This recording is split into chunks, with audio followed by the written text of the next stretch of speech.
I never thought the word paranoid could feel like a weapon, until my wife used it against me. It started small.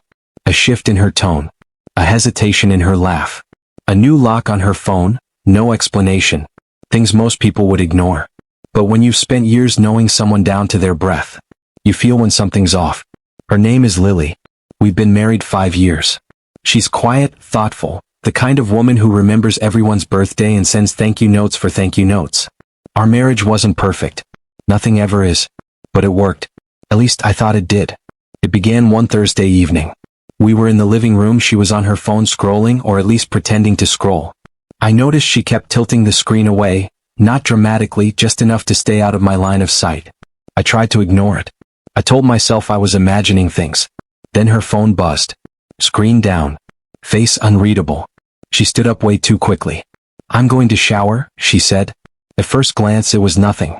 But the way her voice rushed, too light, too forced, it wasn't her. I stared at her phone on the couch. My chest tightened. Was I really thinking about checking it? I didn't move. Didn't touch it. That night I told myself I was being dramatic. She'd had a long week. We both had. My sleep that night felt thin. The next morning, Lily bounced around the kitchen like nothing was wrong. She made coffee, sang softly, kissed me goodbye, too quickly. She never rushed kisses. That was the first detail I couldn't shake. At work I tried to focus, but my mind kept drifting. Was she acting differently because of stress? Or something with her family? Or someone else? I pushed the thought away. It felt ugly to even consider. But ugly thoughts don't disappear just because you ignore them. They wait. That weekend I decided to test something simple. A harmless question. We were making breakfast, pancakes her favorite. She was humming again, but her hum felt restless, like she wasn't fully present. "So," I said casually, flipping pancakes, "who've you been talking to so much lately?" She froze. Just froze. Only for a second, but I caught it. Then she brushed hair behind her ear and said, "No one. Just work stuff." "Work stuff? At 11 p.m. every night? Anything going on?" I asked. She smiled too calmly. "You're overthinking. Don't be paranoid." The word hit harder than it should have. Paranoid. Like I was the problem. Like the issue existed only in my head. I let it go. Or pretended to. That night, she stayed up later than usual, sitting in the office handling emails. The door wasn't locked, but almost always closed. When she finally climbed into bed, she was cold and quiet. I could smell her soap, fresh. She'd showered again. Late at night. No workout. No reason. I stared at the ceiling long after she fell asleep. Something was wrong. I just didn't have proof. I didn't push again until Tuesday. We were watching TV. She laughed at something on screen, then glanced at her phone. Her smile vanished. She turned the screen face down. I kept my voice steady. "Another work message?" She nodded. "Yeah. Late for work stuff." She shrugged. "Time zones." Her reaction was smooth, almost practiced. I tried a different angle. "Let me see." She frowned. "Why?" "Just curious," I said. "You're being paranoid again," she snapped. There it was, again. A stamp. A label. A way to make me doubt myself. And it worked. Until what happened next. Wednesday morning she left for work early. Earlier than ever. She said she was prepping for a meeting. I watched her walk out the door. Normally she said goodbye 3 ways: kiss, hug, forehead touch. That morning she only hugged. Too quick. I stood there after the door closed, staring, feeling something heavy settle inside me. I needed to know. Not to accuse her. Not to trap her. Just to understand why everything suddenly felt off balance. But I still wasn't ready to cross the line of checking her devices. I still believed she might be telling the truth. I just needed clarity. That afternoon I got home early. I planned to organize the garage, anything to keep my mind busy. I walked inside. And her keys were on the table. Her bag. Her coat. She was home. But she told me she was at work. My heart started pounding. I listened, silence. "Lily?" I called. No answer. I walked upstairs. Our bedroom door was open. She wasn't there. Then I noticed light shining from the office. I stepped closer. She was inside. Not working. But sitting on the floor in front of her laptop, holding her phone and crying silent tears. She didn't hear me. She clicked rapidly, opened folders, closed them, opened messages, deleted something, wiped her eyes, continued deleting. Her shoulders shook. Something inside me twisted. She suddenly stood, panicked, grabbed her phone, and rushed into the bathroom, closing the door behind her. I stepped into the office. Her laptop screen was still on. Her email was open. But something else, something sitting just behind the email window, caught my eye. A folder. Half hidden. The name almost invisible. Archive_chat. My pulse throbbed in my ears. The title felt wrong. Too clinical. Too careful. It wasn't a normal chat app label. It sounded like someone had created it, named it deliberately. My hand hovered over the mouse. Was this crossing a line? Was I betraying her by looking? Or was I betraying myself if I didn't? My hand moved. Click. A password box popped up. Of course. She protected it. I stared at it. Enter password. But I didn't know her password. Then I heard the bathroom door click. I shut the laptop instinctively and stepped back as she walked in, eyes red. "Oh," she said, startled. "I didn't know you were home. I just got here." She forced a smile. Her hand hovered protectively near her phone, like it was alive, like it could expose her if she didn't keep it close. "You okay?" I asked. "Headache," she said. "Too fast." I nodded slowly. She looked at the laptop, still slightly warm, and her eyes tightened just for a second. "You're home early," she said. "I could say the same to you." She froze. Then she said, "Are you checking up on me?" "No." Her jaw clenched. "You're being paranoid." There was again. A shield. A dismissal. But this time the word didn't land the same. Because I'd seen the folder. Hidden. Locked. Not work. Not normal. Something she didn't want me to find. This time. I wasn't doubting myself. This time. She was lying. And now I knew. Whatever she was hiding wasn't small. It was big enough to build a secret folder for. Big enough to lock. Big enough to cry over. My heartbeat slowed. Not panic. Something colder. Resolve. She brushed past me and left the room, clutching her phone, breathing shaky. I stared at the closed door. All this time. She'd been calling me paranoid. Maybe I was. But if I was, then why did she have something to hide? And why did seeing that folder make her cry? I stepped toward the desk again. Because now, I needed to see what she didn't want seen. The rest of that evening felt wrong. Lily moved like a shadow, quiet, distracted. She kept her phone in her hand the entire night, even setting it face down beside her plate at dinner. She'd never done that before. We barely spoke. Every time I tried to hold a normal conversation, she shut it down with one-word answers. Yes. No. Fine. Eventually she said she was tired and went to bed early. I waited 10 minutes before I followed. She lay still, facing the wall, pretending to sleep. I knew she wasn't. Her breathing was too uneven. I stood near the doorway watching her. I felt sick. Not angry, not yet, just sick. Like my body knew a truth my mind still refused to accept. After a moment, I backed out and went to the living room. There was one question looping through my head. Who was she talking to? And why was she crying over it? About an hour later, I walked quietly back toward our bedroom. Just to check on her. I told myself. Light was coming from under the doorway. She was awake. I pushed the door open slightly. She wasn't in bed. She was sitting on the floor, back against the nightstand, shoulders hunched. Her phone glowed in her hands, screen too bright in the dark. Her fingers moved fast, typing, deleting, typing. I didn't say a word. I just watched. Her breath hitched, shaky. She wiped her face with her sleeve and typed again, faster this time, then hit send. Then she froze, like she immediately regretted it. I stepped away before she noticed me. I couldn't sleep the rest of the night. The next morning I acted normal. I made breakfast, coffee, toast. She walked in looking exhausted, hair messy, eyes puffy. "You okay?" I asked. She forced a smile. "Didn't sleep well." I nodded. "Neither did I." She reached for her mug, but her hand shook just slightly. She pretended not to notice. Then her phone buzzed. A flash crossed her face. Fear?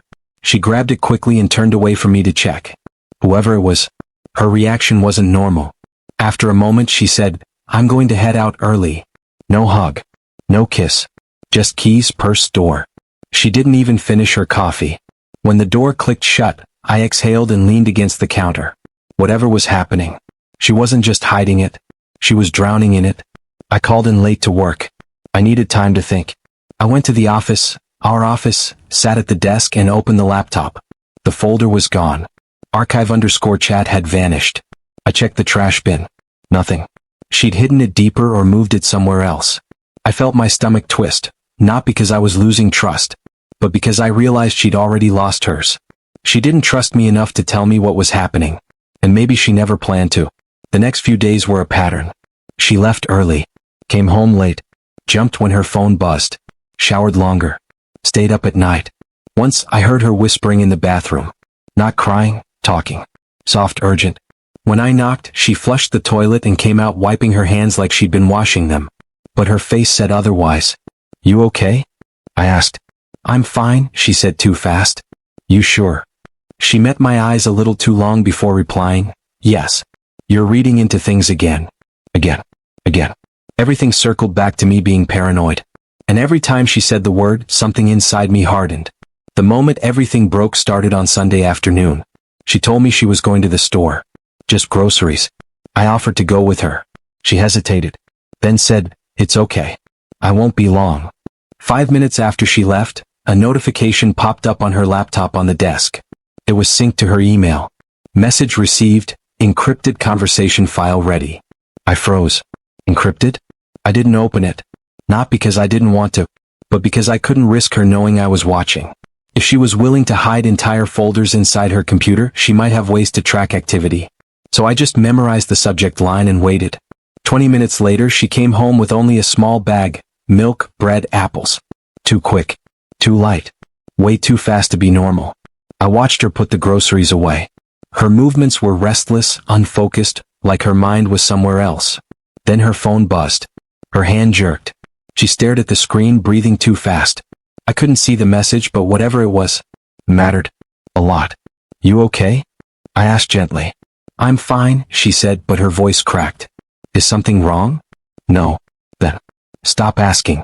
You're smothering me." The words cut deeper than I expected. Smothering? I'd barely said anything. I stepped back. Hands raised. "All right," I said. "I'll stop." Lily closed her eyes, took a shaky breath, then walked quickly upstairs. She didn't come down for hours. That night she fell asleep or pretended to. I lay awake beside her, staring at the ceiling. If I kept doing nothing, I'd keep losing her. But if I pushed, I risked driving her further away. Finally, I whispered, "Lily, please, just tell me what's going on." Silence. Then she whispered back, "I can't." My chest tightened. "Why not?" She swallowed. "You'll hate me." My heart slowed. "What do you mean?" She turned away, curling into herself like she was trying to disappear. "You'd hate me," she said again, and her voice broke. I couldn't tell if she meant it literally, or if she was warning me. Either way, it terrified me. "Lily," I whispered, "I could never hate you." Silence. Then, "Don't promise that." A tear slid from her cheek to the pillow. I reached for her. She flinched. And that tiny movement, barely visible, hit harder than any screaming could have. In that moment, I knew something was deeply, dangerously wrong. Not just cheating. Not just lying. Something bigger. Something she believed could destroy us. She finally whispered, "Please, just let it go." I stared at the wall in the dark, her trembling breathing filling the space between us. How could I let it go? When she was falling apart right beside me? The next morning she was gone before sunrise. A note on the counter. "Went to work early. Don't wait up." Oh. No heart. No love. Just a line. I sat down, stared at the note, and felt something shift. She wouldn't tell me. I'd find out myself. Not to punish her. Not to trap her. But because I wasn't paranoid. I was finally listening to the truth she kept trying to bury. Whatever she was hiding, I was going to uncover it. Even if it broke me. Even if it broke us both. I decided I needed help. Not from friends, not from family. From someone who wouldn't judge me before hearing the truth. So I called Nate. My older brother. We weren't extremely close, but he'd always been grounded, calm, logical, brutally honest. If I told him everything, he'd give me the truth even if it hurt. I asked if he could meet. He said yes. We met at a small coffee shop near my office. Rain was falling outside, streaking the windows in thin silver lines. It matched my mood perfectly. Nate showed up wearing his usual, dark jacket, jeans, hair still messy from work. He sat across from me, eyes narrowed, reading my face before I said a word. "What's going on?" he asked. I swallowed. "It's Lily." His expression tightened slightly, but he stayed quiet. I took a breath and told him everything, The late nights, the tears, the hidden folder on her laptop, the strange email, the locked phone, how she kept calling me paranoid. He didn't interrupt. When I finished, he leaned back in his chair and blew out a slow breath. Okay, he said. Something's definitely up. Thank you, I muttered. I needed someone to say it. Doesn't automatically mean cheating, he added. But she's hiding something. I nodded. What do I do? He stirred his coffee, thinking. You need to confirm what you're dealing with before you make a move. Guessing will destroy your head. I tried checking her laptop again, I said. The folder's gone. She moved it. Then she knows you're suspicious. The words hit harder than I expected. Nate rubbed his chin. So now you need proof. One way or the other. How? He shrugged. You're married. You share a life. You have every right to know if something is wrong. I sighed. She'll just say I'm paranoid again. She can't gaslight you if you're holding evidence.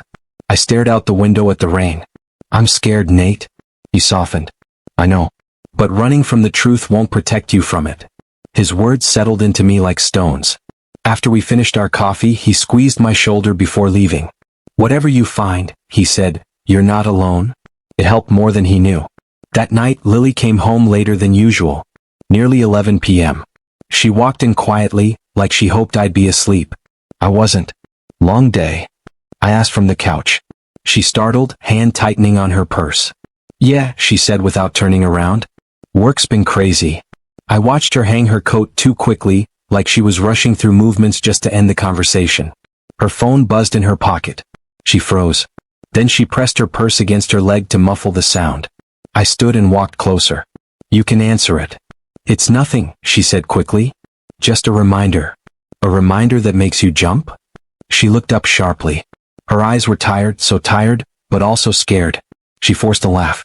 You're being dramatic. Then she brushed past me toward the stairs.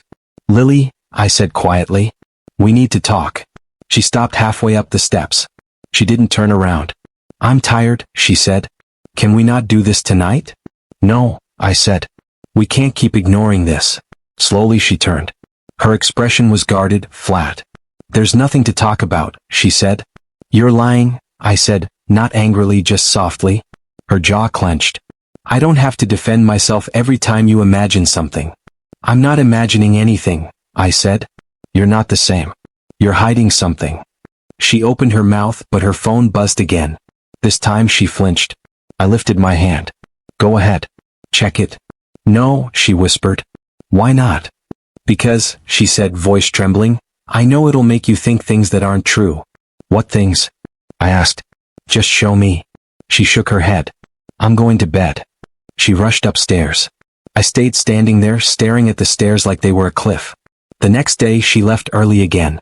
I waited 5 minutes, then went upstairs. There on her nightstand her laptop sat open, but asleep. I pressed a key. The password screen appeared. I hesitated, then began typing every combination I knew. Birthdays, anniversaries, pet names, favorite bands. Nothing worked. She had changed it. She'd never changed her password before. My chest tightened. I stepped back, feeling like someone had kicked me. Then a thought hit me. Her phone backed up to the cloud. Her laptop once synced to it. If I could access the old backups, maybe the hidden folder was saved somewhere else. I sat at my own laptop and opened the cloud account we shared. It asked for a 2-step code. The verification code pinged to her phone, not mine. Locked again. She'd thought of everything. At least, everything digital. But Lily wasn't the only one in the house who kept things. I remembered something. A cheap old Android phone she'd used before upgrading. I'd seen it months ago in a box in our closet. I searched the closet until I found it, dusty, dead. I plugged it in and waited. When it finally turned on, it asked for a pattern lock. I paused, thinking. Lily had always been sentimental. I tried drawing the first letter of her name. Oh, nothing. Then I drew the first initial of mine. The phone unlocked. My breath caught. Old home screen. Old apps. Old photos. I wasn't sure what to look for, until I saw an app name I didn't recognize. It wasn't a messaging app. Not obviously. It looked like a calculator. But when I opened it, it asked for another code. A calculator app with a password? My stomach twisted. I tried a few birthdays. Nothing. Then I paused. What if she used the same pattern as before? I drew the shape of A again. The screen blinked. A list of conversations appeared. Hundreds. My heartbeat felt like it stopped. None of the contacts had real names. Just symbols. Initials. Numbers. One thread was starred. I opened it. The messages were old, months old, before she'd switched phones. They weren't romantic. They were intense, dark, personal. Someone was warning her, comforting her, telling her things she never told me. Things like, "He can't help you. Just hold on. It's almost over. Don't tell him yet." And then, one last message. "Delete everything before he sees." The date was weeks ago. That was around when she'd started acting strange. My blood ran cold. So this wasn't new. This had been happening for a long time. Someone knew me, knew she was hiding things, had told her to keep it from me, and she obeyed. I kept scrolling until one message made my stomach drop. "Does he suspect?" Her reply. "He's getting paranoid. I'll handle it." Paranoid. There it was again. She hadn't just called me paranoid to my face. She'd used the word before. With whoever this was. Suddenly everything clicked. The distance. The fear. The secrecy. It wasn't just emotional betrayal. It was coordination. With someone else. Someone who knew about me. Someone who was involved. My hands trembled as I locked the old phone and shoved it into my drawer. This wasn't just about a secret. This was about control. Manipulation. Fear. The truth wasn't that she thought I was paranoid. It was that. She was terrified I wasn't. Because I was right. And now I had proof. I just didn't understand what it meant yet.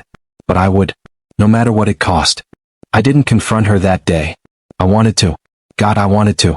But something told me that if I rushed, she'd shut down completely. Maybe even run. So I pretended nothing had changed. I made coffee. Cleaned the house. Sat on the couch with the TV on, not watching. My mind kept replaying the messages. "He's getting paranoid. I'll handle it. Don't tell him yet." Handle it how?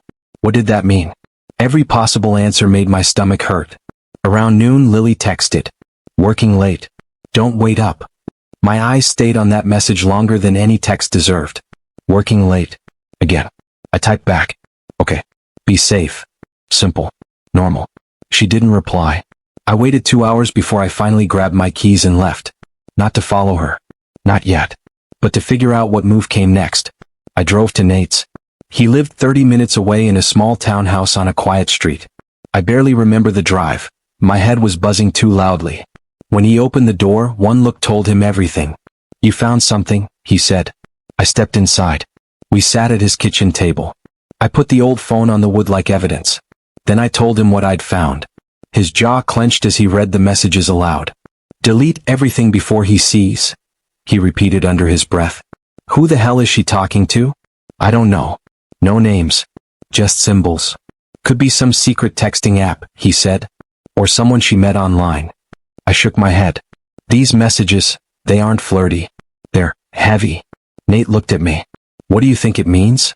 I don't know, I whispered. But it feels bigger than cheating. He nodded slowly. Then said something I'd avoided thinking. Could she be in trouble? I froze. Trouble? I mean, he continued, she's scared. She's hiding everything. She's getting instructions. It sounds like she's not fully in control. I swallowed. I'd assumed betrayal. Another man. Fair. But what if it wasn't that? What if she was protecting someone? Or being threatened? For a moment I felt relief. The possibility that she wasn't choosing someone else over me.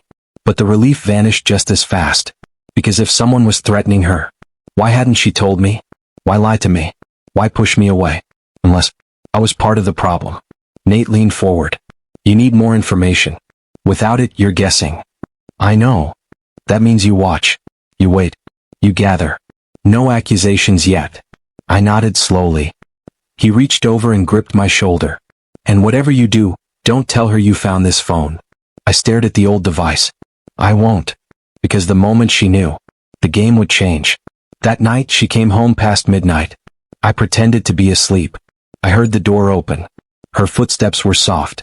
Careful. She set something down, maybe her purse. For a few seconds she stood still like she was listening. Then she moved toward the bathroom. I kept my breathing slow and even. The shower turned on. Then off. Barely a minute passed. She was trying to make it sound like she showered, but didn't actually. What? She crawled into bed. Her side dipped gently. She lay still. And we stayed like that until morning. Both of us pretending. The next day I worked from home. She left early again, saying nothing. When the house was quiet, I pulled the old phone from my drawer. I needed to keep digging. I opened the same messaging app and scrolled further back, looking for context. Earlier messages painted a different picture. At first, it was Lily reaching out. I can't sleep. He keeps asking. What if he finds out? The replies were calm, controlled. Stay quiet. Keep everything hidden. It's safer if he doesn't know. Safer. A chill passed through me. Safer from what? From me? Or from something else? Weeks of messages followed. No romance. No affection. Just planning. Urgency. Fear. Then I saw one. I don't trust them. Them? Her reply. He doesn't know about that. I'll keep it that way. My pulse quickened. This wasn't just one person. There were others. More messages. No names. No details. Not over text. Meet Wednesday. Same place. Meet where? Same place as what? None of it made sense. My mind stretched in too many directions, each one darker than the last. I backed out of the chat and checked other conversations. Most were short, fragmented. But one thread, mine with hers, appeared in the app too. Just a few screenshots. Not the whole conversations. Only parts she saved. One image froze me. It was a picture of me, sleeping. Timestamp, months ago. Beneath it, a message from the unknown contact. Does he suspect? Her reply. Maybe.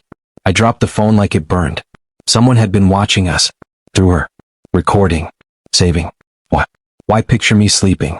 Fear crawled up my spine like ice. This wasn't about cheating. This wasn't about affection. This wasn't even about hiding simple secrets. This was surveillance. And she was helping. I decided to check something else. Location history.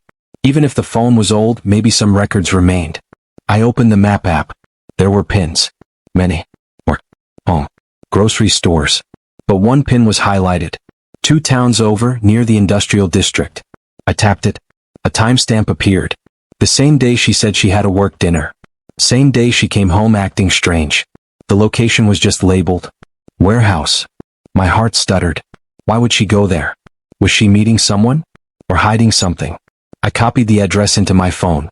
Then closed the old device and shoved it deep into my drawer. If Lily ever realized it was missing, I'd lose my only lead.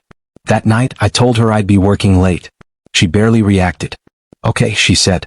No questions. No curiosity. Like she was relieved. She left soon after. I waited 10 minutes, then grabbed my keys and followed her. Not directly. I wasn't stupid. I took the long route, guessing where she might be headed. But she didn't go to the warehouse. Her car turned into a residential neighborhood instead. I parked a few blocks away and walked. Heart pounding. She stopped outside a small house. Lights were on. Curtains drawn. She hesitated before knocking. A woman answered. I couldn't see her clearly. They hugged. Brief. Tense. Then Lily went inside. I stood across the street. Watching. Trying to breathe. A house. Not a warehouse. What did it mean? Was this the same place as the messages? Or something else entirely? I waited nearly an hour. When Lily finally came out, she looked worse than when she'd gone in. Eyes red, shoulders tight. She got into her car and drove home. I stayed a moment longer. The house looked normal. Ordinary. Safe.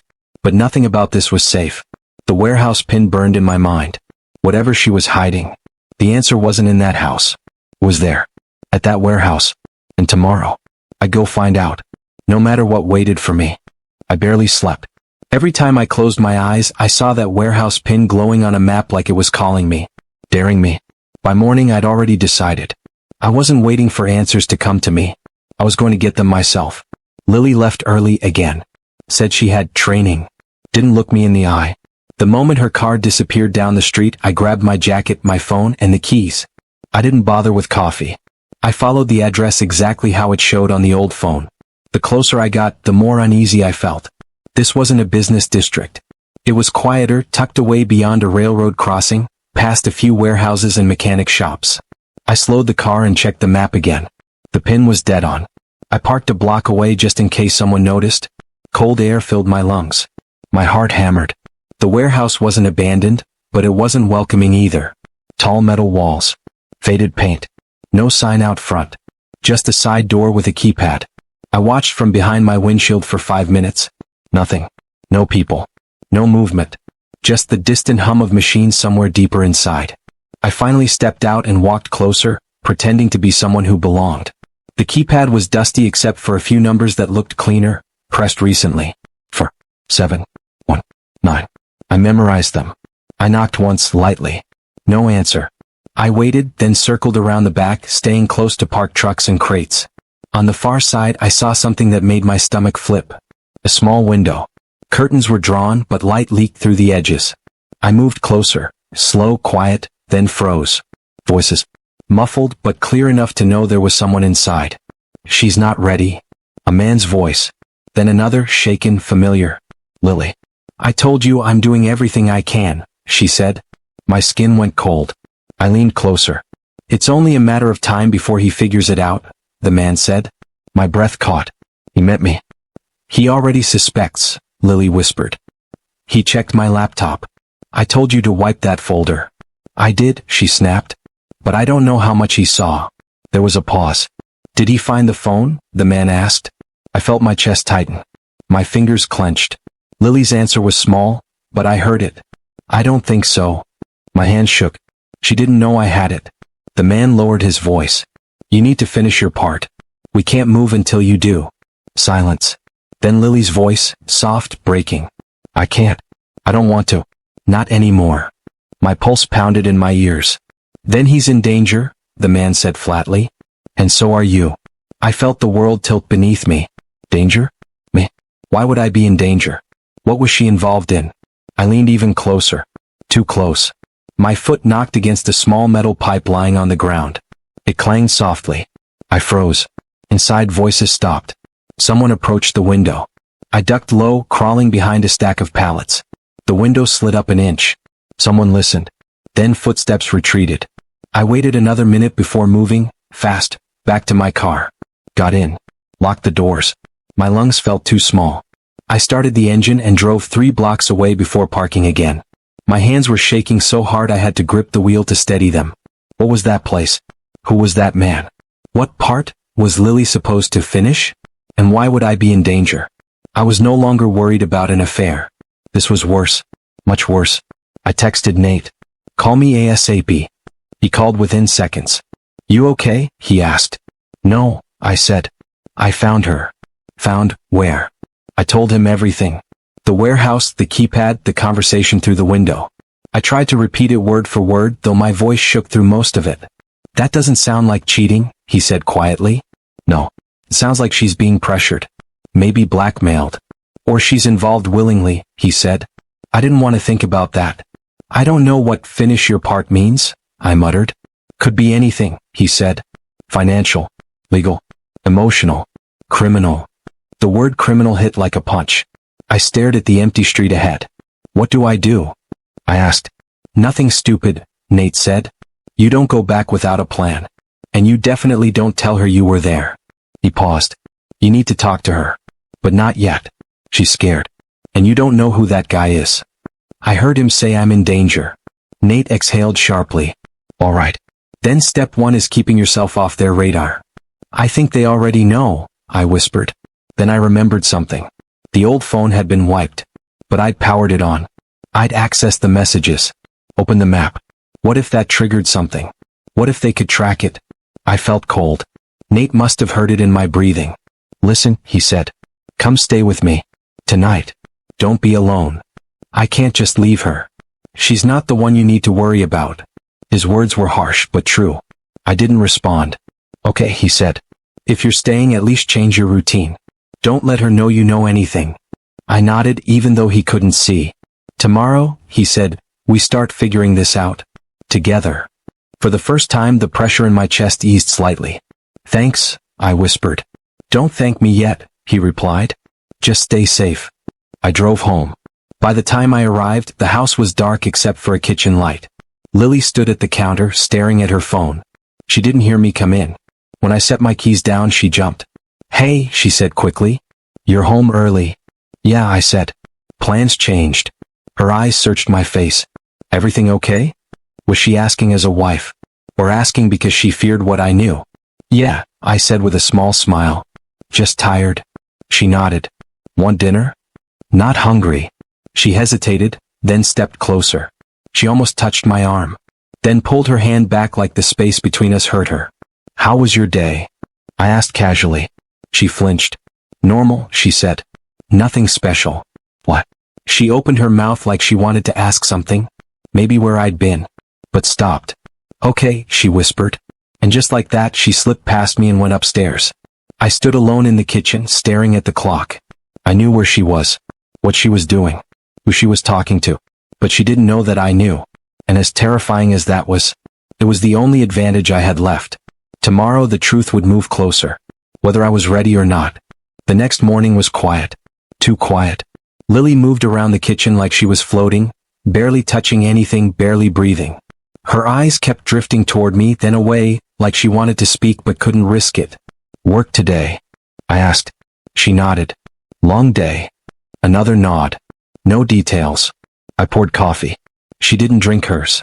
When she finally left, she paused at the door a moment longer than usual, like she was waiting for me to stop her. Ask her to stay. Promise something. But I didn't. I just said, "See you later." She closed the door gently. Not slamming, just gone. The silence that followed felt alive. I grabbed the old phone from my drawer. Its cold weight suddenly scared me more than anything. I didn't scroll messages. Didn't check locations. Instead, I placed it in a small metal box from the garage, then wrapped the box with aluminum tape and stuck it high on a shelf. If the device could somehow be tracked, at least it wouldn't be pinging from my pocket. I had only one plan left. Talk to the woman Lily met yesterday. The house with the drawn curtains. I didn't know who she was. Didn't know if she'd tell me anything. But she knew Lily. Knew more than I did. And right now that was enough. The drive felt longer than it should have. When I parked down the street, I waited, watching. The house looked normal again. No cars out front. No signs of life. I walked up the driveway and knocked. No answer. I knocked again. Finally the door opened just an inch. A chain held it from opening farther. A woman peered through the crack. Early 40s. Tired eyes. Hair pulled back hastily. "Yes," she said carefully. "Oh, Lily's husband," I said. Her eyes widened just briefly before she masked it. "I don't know." "Please," I whispered. "I'm not here to cause trouble. I just want the truth." Silence stretched thin. "She came here yesterday," I continued. "I saw her." The woman's eyes flickered, fear, then she shut the door. For a second I thought she was gone for good. But the chain slid. The door opened. "Come inside," she said quietly. I stepped in.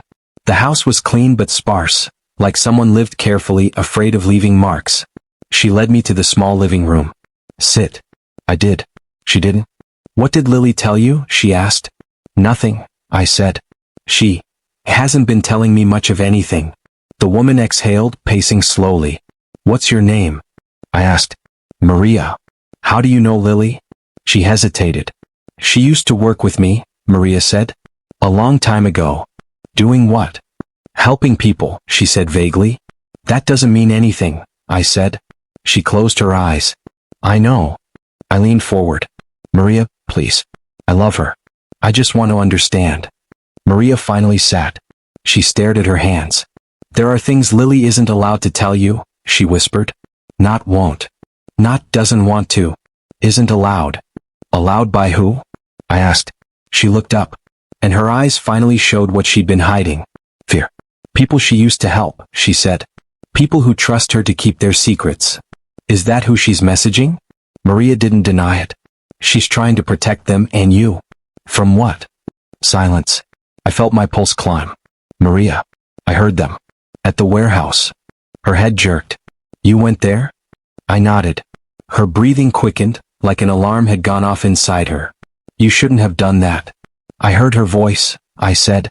"I heard the man telling her to finish her part. That I was in danger." Maria froze, then whispered, "Oh God." I leaned closer. "What does that mean?" Maria swallowed hard. "Lily used to work with victims. Women. People who had nowhere to go. She helped them disappear, leave dangerous relationships quietly, safely. New identities. Clean slates." I blinked. "She never told me that." "She couldn't," Maria said, "because one of those men started looking for her. Blamed her for losing control. He tracked her. Followed her. And when she married you." My blood went cold. "He thought you were involved." Helping her. My mind whirled. So, he's watching us? He's been watching her for years. Waiting for a mistake. The conversation through the warehouse window replayed in my head. It's only a matter of time before he figures it out. He didn't just mean me. He meant him. Who is he? I asked. I don't know his real name, she said. He changes identities. But he knew one of the women Lily helped. When she disappeared, he went after everyone who touched her case. And Lily was one of them. Maria nodded. Lily has been trying to keep him away from you. From your home. She's been pretending to follow his instructions just to buy time. That's why she's so scared, I whispered. Yes. She told me I'd hate her if I knew the truth. Maria's eyes softened. She thought if you believed she was cheating you wouldn't dig deeper. You'd be hurt but safe. My chest tightened. She's been hurting me, to protect me. Yes. A wave of nausea hit me. And the hidden chats? I asked. Encrypted channels. Safe houses. Communication with other helpers. She's trying to get him off your trail. Off hers. I ran a hand over my face. So what's her part she needs to finish? Maria went pale. She's trying to lure him out, so authorities can take him. I stared. She'd do that alone? Maria nodded. He threatened you. She's trying to end it before he reaches you. Silence swallowed the room. I wanted to scream. Cry. Run to her. All at once. Where is she now? I asked. Maria shook her head. I'm not supposed to know. But you do. Maria hesitated. Then nodded once. I stood. Tell me. She'll kill herself before she lets him hurt you, Maria said gently. She's already chosen her side. Are you ready to choose yours? I didn't blink. Yes. Maria exhaled, defeated. Then go, she whispered, scribbling an address. But don't go alone. I grabbed the paper. Thank you. She caught my wrist. If he's there, don't run toward her. Run away. Call for help. I pulled my arm free. I'm not leaving her. Maria didn't argue. She just opened the door. I ran to my car and dialed Nate. He answered on the first ring. I found her, I said, giving the address. On my way, he said. I hung up and sped toward the location. A small rental cabin outside town. My heart thrashed. Lights from another car appeared behind me. Nate. We parked down the road and approached on foot. The cabin was dark. Then, a muffled cry. I ran. Nate swore and sprinted after me. Inside, a single lamp glowed. Lily knelt on the floor, hands bound, bruised. And a man stood over her, face hidden by shadow, holding something metallic. He turned toward us, startled. Nate grabbed my arm. Get back. The man lunged, knocking over the lamp. Darkness exploded. Shouts. Scuffling. A struggle I could barely track. Then, the man bolted out the back door. Gone into the trees. I rushed to Lily, tearing the bindings from her wrists. She sobbed as I held her. I told you, she whispered brokenly. You'd hate me if you knew. I shook my head fiercely. No. I hate that you felt alone. She clung to me, trembling. Nate called the police. They arrived fast. But the man was long gone. Lily gave her statement. So did I. Hours passed. Finally we sat outside the cabin, wrapped in blankets, watching dawn bleed into the sky. Her voice was raw. I thought pushing you away would save you. I took her hand gently. I just wanted the truth. Her tears fell again. I'm sorry. So am I whispered. We didn't talk about forgiveness, or future, or past. We just sat, alive, together. The truth hadn't destroyed us. It had finally broken the lie that stood between us. And for the first time in months, I didn't feel paranoid. I felt awake. Because trust isn't blind. Trust sees everything. And chooses to stay.